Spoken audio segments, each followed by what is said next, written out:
추적보도 후기입니다. 빌라 수백 채의 보증금을 떼먹고 빌라 왕으로 불리던 사람이 버젓이 빌라를 또 사서 세를 놓은 걸로 드러났습니다. 본인 명의로 사면 압류가 들어올까 봐 법인을 통해 사는 꼼수를 쓴 겁니다. 뒤늦게 집주인의 정체를 알았지만 세입자들은 전세 보험조차 들기 어려운 상황입니다. 정아람 기자가 추적했습니다.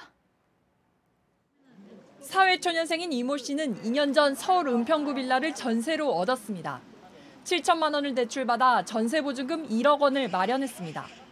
그런데 올해 초 빌라가 가압류됐습니다.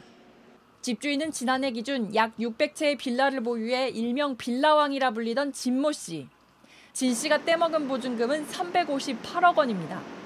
전세보험에 가입한 세입자의 보증금은 주택도시보증공사가 돌려줬습니다. 대신 보증공사는 진 씨 소유의 집 대부분에 가압류를 걸었습니다.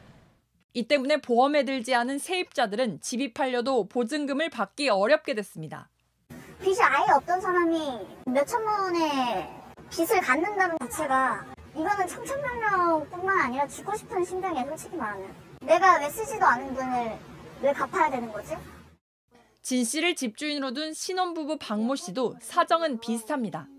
저는 가압류라는 말도 무슨 처음 들어봤어요, 태어나서. 근데 저희 집이 그렇게 된다고 생각하니까 너무 완전 하늘이 무너지는 것 같고, 전 그때 이제 임신 중이었는데 너무 놀라서. 그런데 전세금을 떼어먹고 사라졌던 빌라왕 진 씨가 지난해부터 다시 빌라를 사들이고 있는 것으로 확인됐습니다. 본인 이름으로 사면 가압류가 들어올까 봐 법인 명의로 사는 꼼수를 썼습니다. 2017년 만들어 놓은 법인인데 진 씨가 대표입니다.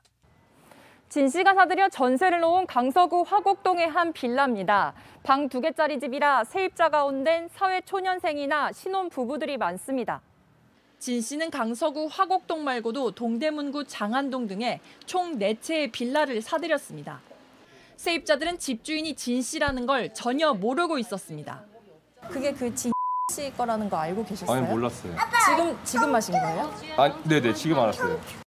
오늘 라는 분이 이제 알게 됐는데 세입자 입장에서는 너무 불안하고 당황스러운 지금 그런 마음입니다. 다행히 집이 진 씨에게 넘어가기 전에 전세보험에 든 세입자도 있지만 넘어간 뒤에 들어온 세입자는 보험에 들기 어렵습니다. 진 씨가 보증공사의 블랙리스트에 올라 있기 때문입니다. 진 씨 집의 세입자가 보험 가입을 신청하면 보증공사가 거부할 가능성이 큽니다. 진 씨가 계속 임대사업을 할 수 있는 이유는 뭘까? 지난해 8월 정부는 보증금을 떼먹는 집주인들의 임대사업자 등록을 말소할 수 있도록 관련 법을 개정했습니다. 하지만 본인 명의만 말소할 수 있고 법인 명의는 별다른 조치를 할 수 없습니다.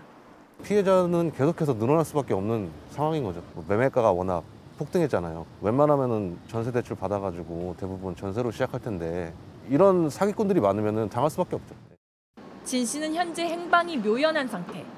취재진이 진 씨의 자택 주소지에 찾아가고 여러 차례 전화 통화를 시도했지만 연락은 닿지 않았습니다. 법인을 통해서 그 집을 구입을 하고 있는데요. 그 집을 판 사람들도 일종의 나쁜 임대사업자들입니다. 그리고 그 사람들도 지금 법인 명의의 집을 구입하려는 그런 그 시도들을 하고 있어서 이것을 빨리 그 제도를 보완하지 않으면 또 다른 피해가 나올 수 있다. 세입자가 계약하기 전에 전세보험에 가입할 수 있는 집인지 알 수 있도록 제도를 바꿔야 한다는 지적도 있습니다. 현재 주택도시보증공사는 세입자가 계약을 하기 전엔 개인정보를 이유로 집주인이 블랙리스트에 올랐는지를 알려주지 않고 있습니다. JTBC 정아람입니다.